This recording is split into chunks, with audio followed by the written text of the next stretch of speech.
Magandang buhay po sa ating lahat. Nais po naming ipresenta ang ikatlong beneficiary ng Chapiling Funds Tribe Middle East Chapter.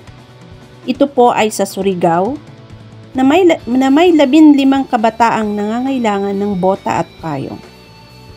At sa tulong po ng ating mga butihing sponsors at suporta ng mga katribo, lalo na ang ating nag-iisang mentor, Chapiling Presi Gonzales Evangelista, ay napaabutan po natin sila. Ang sarap sa pakiramdam na makita ang saya at tuwa sa kanilang mga mukha.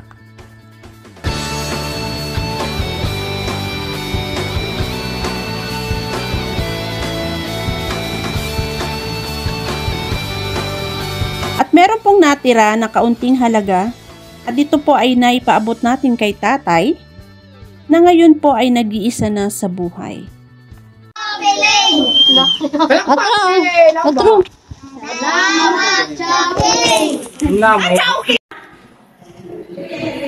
Akong pasalamatan ang Chapiling Funds Tribe in Middle East Chapter sa ilang gipanghatag na payong o butas diri sa among purok sa Purok 6 sa Barangay Urok. Ug pasalamatan sab nako ang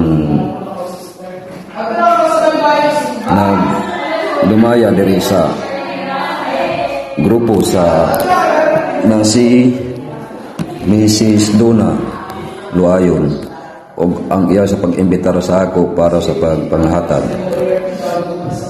Unta kining grupo daghan pa ang matabangan. Dili kay dinhira sa among purok.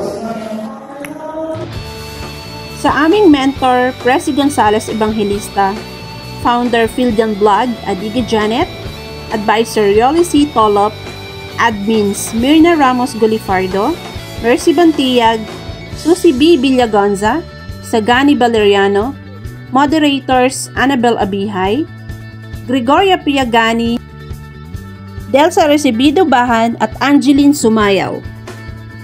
Organizer Donna Mabolis Clor, Sponsors Presi Gonzales Evangelista, Leticia Pineda, EDJ GP Jesus, Gilbert Atwil Halyasgo, Eleonor Menjola, and Maha Jampiforce.